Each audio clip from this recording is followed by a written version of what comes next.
Hello students, how are you all? I hope you all are doing good. Children, as you all are aware that we were doing chapter 2 whole numbers, and till in our previous video we have finished all the properties of whole number. So in this video I'll start the class with the revision of all the properties, a quick revision of all the properties. After that I'll introduce an identity of addition and multiplication also, and then we will start our second exercise of chapter 2, that is whole numbers. Now properties of whole numbers, the first property is closure property. Closure property says if you will add or multiply two whole numbers, the result which you will get it, that is again a whole number. Second property, that is commutative property. If you have been given with two whole numbers, you can add or you can multiply those two whole numbers in any order. A plus b is equals to b plus a, or a multiplied by b, that is equals to b multiplied by a. Now then children, we have associative property. Associative property says that if you have been given with three whole numbers that can be added in any order, a plus b plus c in the bracket, or that will be equal to a plus b in the bracket plus c. So three whole numbers can be added in any order. Second, associative property of multiplication. Three whole numbers can be multiplied in any order. Then also your answer will be same. Then the fourth property, that is distributive property. Distributive property of multiplication over addition. Now here in this distributive property children, we have three whole numbers, but they were written with two sign. A multiply, inside the bracket we have b plus c. So that is known as distributive property of multiplication over addition. Since you will find it out what is the difference between associative property and distributive property.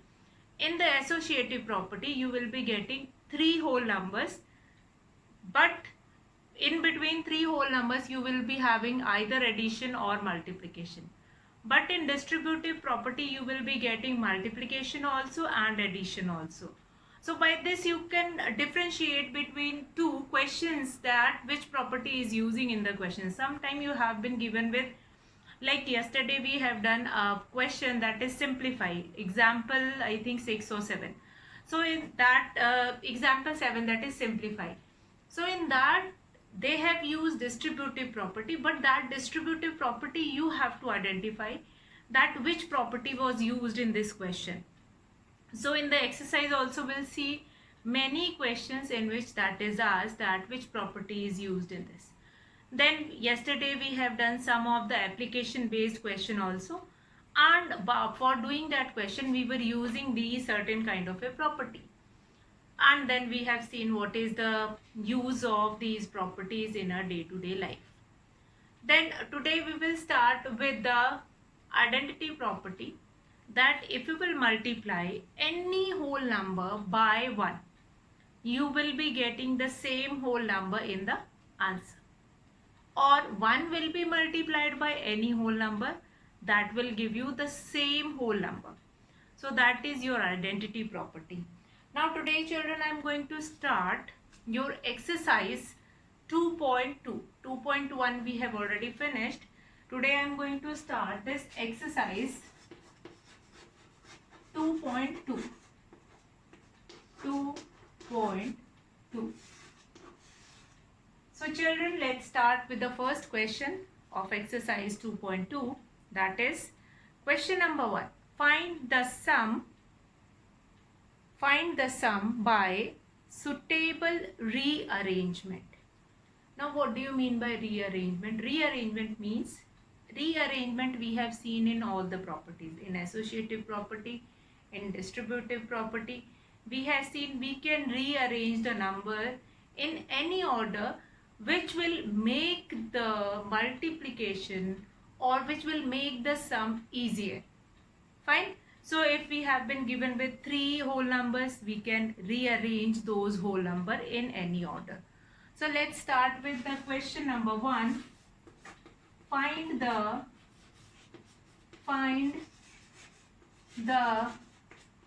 sum using suitable rearrangement. Using suitable rearrangement. Now here, what do you mean by suitable rearrangement? Means that will make your addition easier. Rearrangement.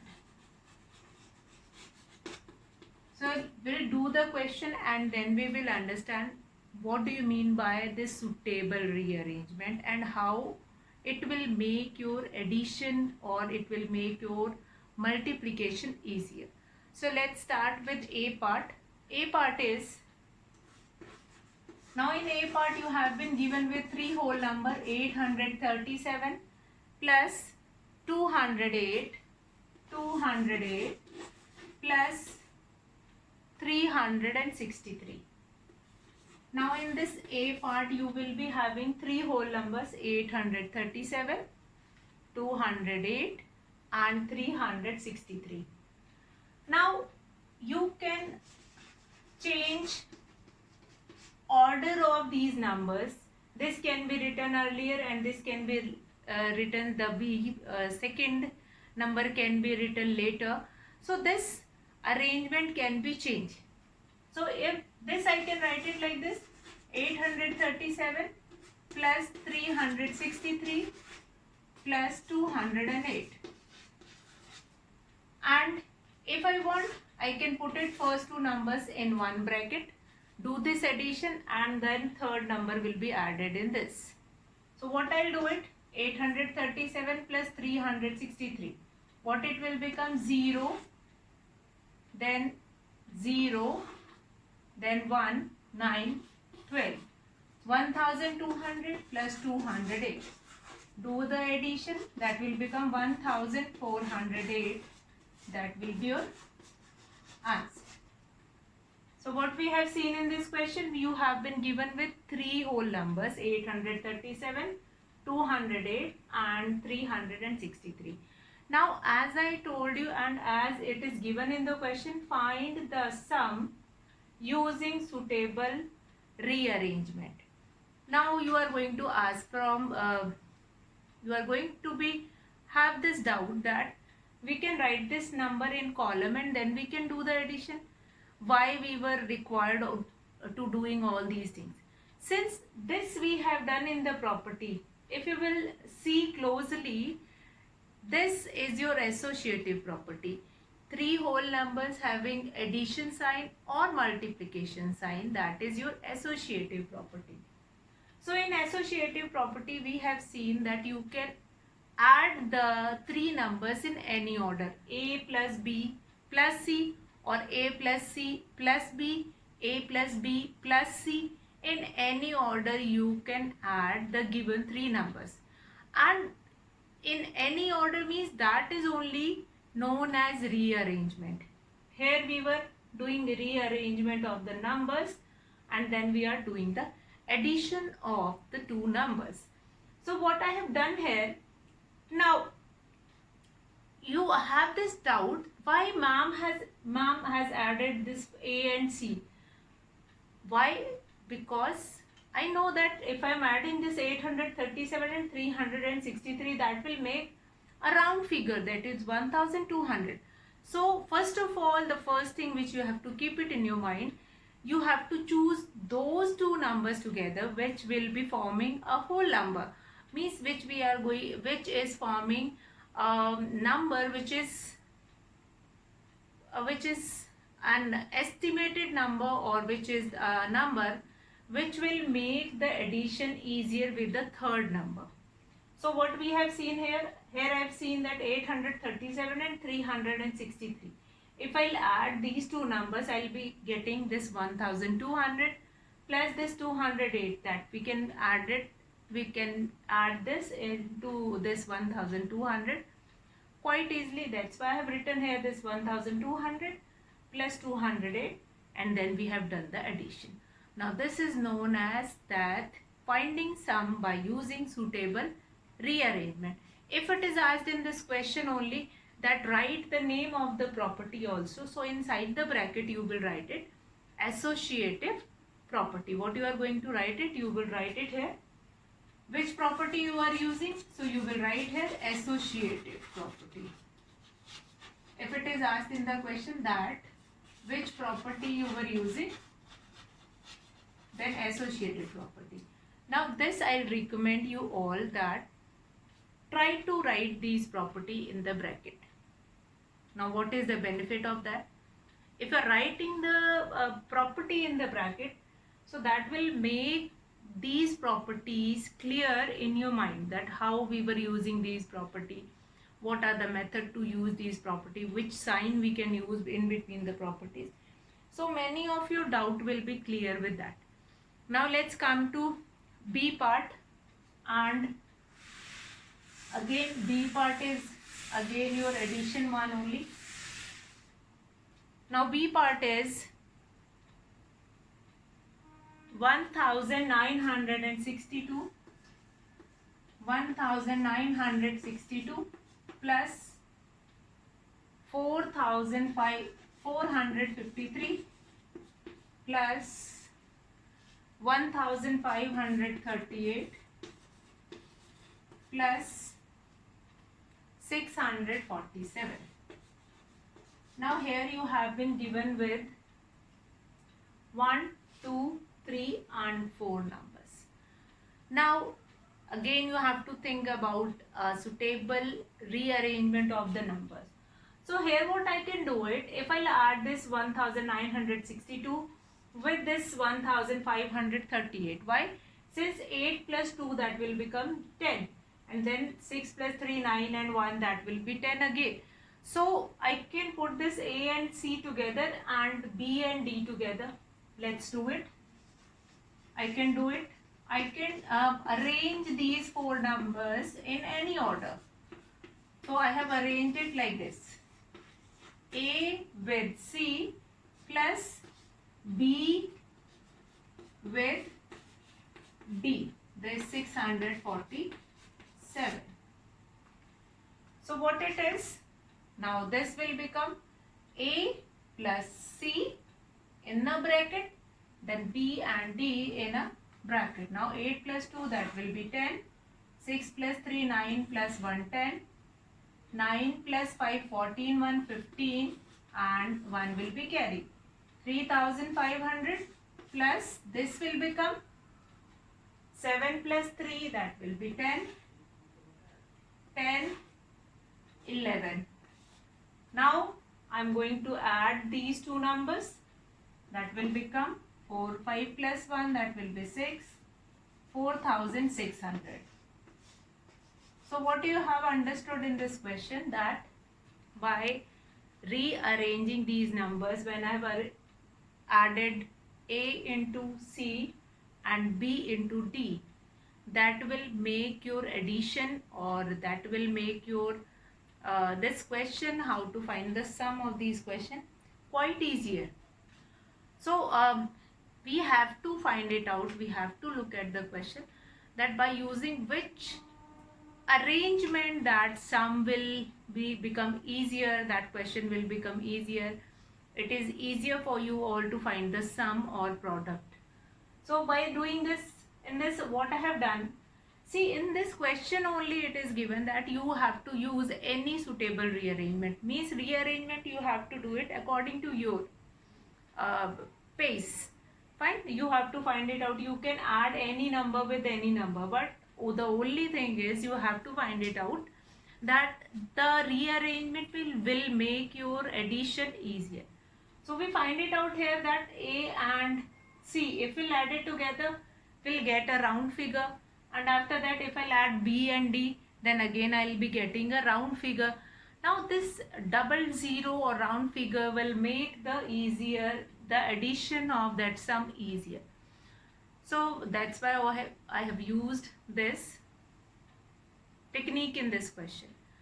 Now question number 2 will do it, in which you are supposed to find the product by using suitable rearrangement. So in that Again we will see the question how we can do the addition, do the product, do the multiplication of the given numbers, and how we can find it out the product quite easily. So let's start.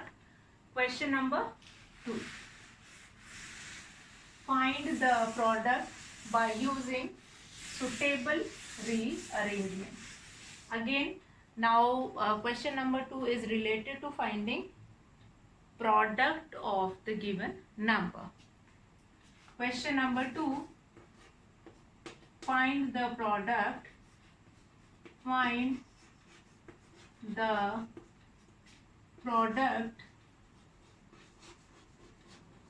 using suitable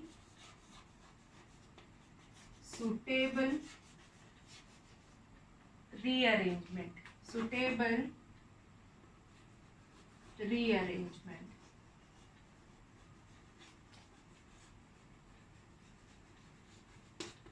So let's start with this A part. Let's start with this. Find the product by using suitable rearrangement. A part is 2 multiplied by 1768 multiplied by 50. So as if you will see this question, that is, it will be quite easy question also. Fine. And this question, if you will look at this question, you will see that if I multiply 2 by 50, that will become 100, and it is quite simple to multiply 1768 by 100. So what I'll do it, that will be, now this A will be multiplied by this C. Then 1768, that will be multiplied by 52s, that will be 100, and that will give you 1768 followed by 2 zeros, and this will become your answer. Now you have to look at the question very carefully, and then you have to find it out that which method or which rearrangement of the numbers I will use it, so that the question will become easier. Very easily, very quickly we can find it out the solution. So that only we are going to use it here. 2 multiplied by 1768 multiplied by 50. Now when I look at the question, I can see that if I multiply 2 by 50, that will become 100, and here 1768, that will be multiplied by 100 quite easily, and you will be getting the answer 1768 followed by 2 zeros of 100. Now let's come to B part of this question.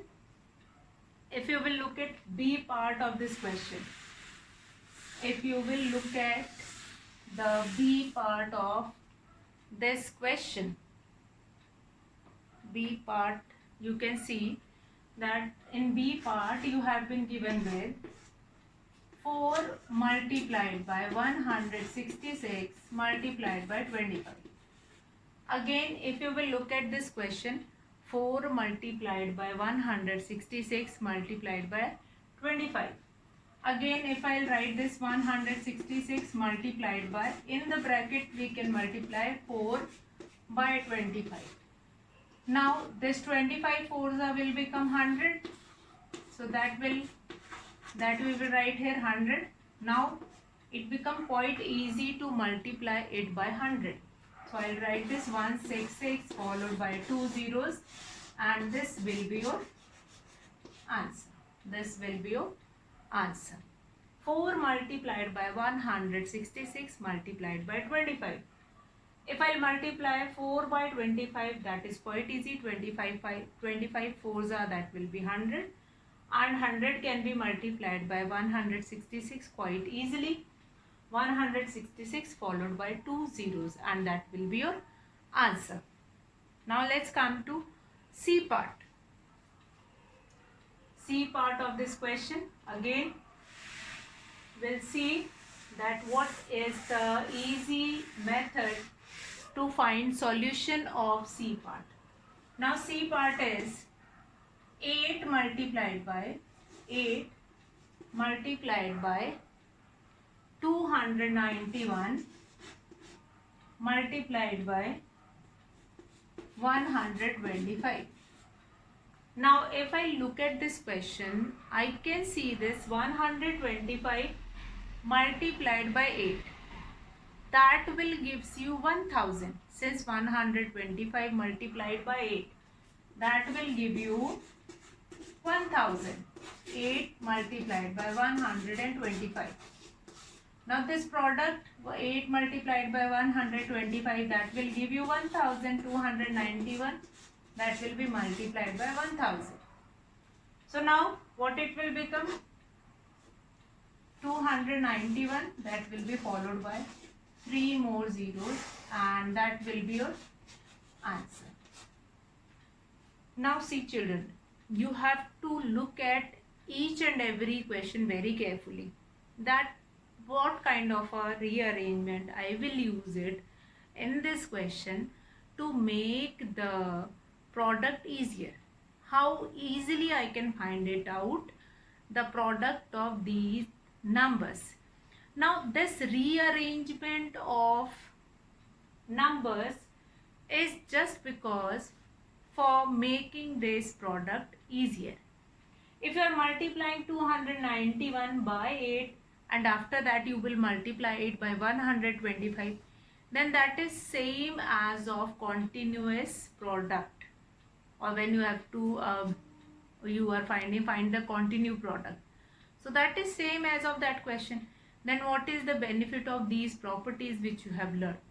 So the benefit of property is that it will tell you that you can rearrange A, B, C, 3 numbers in any order, and you have to find it out such arrangement which will make your product easier. As in A part we have seen, if we multiply 50 by 2, that will become 100, and whatever is the third number, at the end of that third number will add 2 zeros. Then B part we have done when 25 is multiplied by 4, then again that will become 100, 25 fours will be 100, and then again 2 zeros will be added at the end of that question. Now this 8 multiplied by 291 multiplied by 125. Now here again, if 125 will be multiplied by 8, that will gives you 1000, and whatever number is there, 291 is there at the back of 291, will add on 3 more zeros at the back. So that is your C part. Now let's come to D part, and we'll do D part and then we will understand what we are supposed to do it in that D part. So let's start D part.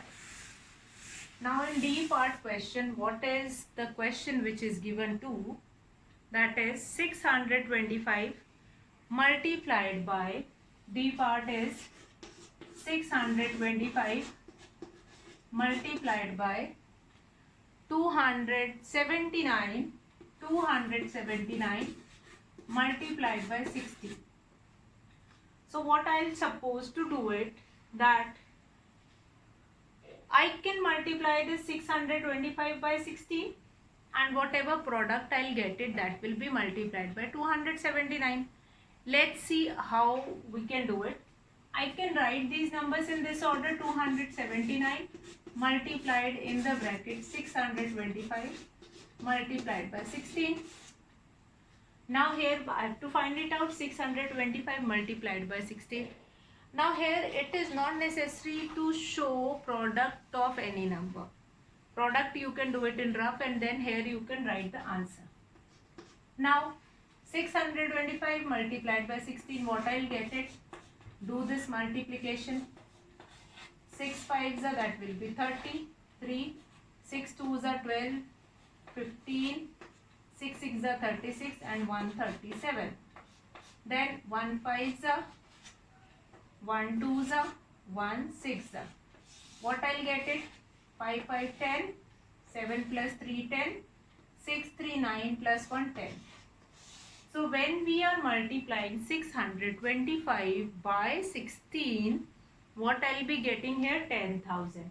It means if I multiply 279 by the product of this, it means I am supposed to multiply it by 10,000. Now if you will look at the question, you will see that now the product is quite easy. You can easily multiply this by adding 4 zeros at the back of 279 and this will be your answer. So what we have done in this D part, that we have multiplied 625 by 16. A multiplied by C, that will be written in separate bracket, that will be multiplied by 279. 279, that will be multiplied by 10,000. Then you will be getting 279 followed by 4 zeros and that will be your answer. Now children, will come to the next question, that is E part. Again E part, you will be seeing that you have been given with 3 numbers, 285 multiplied by 5 multiplied by 60. So what I'll do it in E part, let's do that E part. See, maximum question I'm doing here in the video. Now, so you can look at or you can go for these videos, and if you understand the concept and you had a thought that I can do these questions, then you will stop the video there and then you solve it. And then you can forward the video and then you can see your solution, that whether you are doing the correct one or not. So E part is 285 multiplied by 5 multiplied by 60. So here what I have done, 285 multiply, in the bracket I write 5 into 60. That will become 285 multiplied by 5 6, that will be 30. So it means 285 will multiplied by 3 and then 2 zeros will be added here. 3 5s are 15, 1 3 8s are 24, 25, 2 3 2s are 6, 7, 8 and 2 more zeros I will be adding it at the back of 855. So what we have done in this question, you will find it out that now in this question the multiplication is little bit bigger than the other question. So you will be getting, but that is smaller than the rest of the product, like when we were doing continued product. So what we have done in this question, 285 multiplied by 5 multiplied by 60. So 285, that will be multiplied by the product of 5 and 60. That will become 5 6 are 30, 300. Now 3 will be multiplied by these, by this number 285. 3 5s are 15, 3 8s are 24, 25, 2, 3 2s are 6, 7, 8. And 2 zeros will be added at this back. Now you have been left with F part, where you have been given with 125 multiplied by 40 multiplied by 8 multiplied by 25. So you have to go through that question and you have to find it out, that which is the easiest method to solve that F part. And if you have any doubt, like in a 125 that will be multiplied by 40 or 8 will be multiplied by 25, which step you have to take it for solving that question, that you will find it out yourself. Now in the online class I'm going to explain that F part, if you won't be able to do that F part. Since till today we have finished with question 1 and 2 of exercise 2.2, and in the next video I am going to start with question number 3 of exercise 2.2. So we have already finished with question 1 and 2. Question number 2 F part is left, that you all are going to do it yourself. You will try doing that F part, and if you feel any doubt, if you have any doubt, that doubt will be cleared in the online session. So today I am going to finish the video here and tomorrow we will continue this exercise from here only. So children, that's all for today. Have a good day.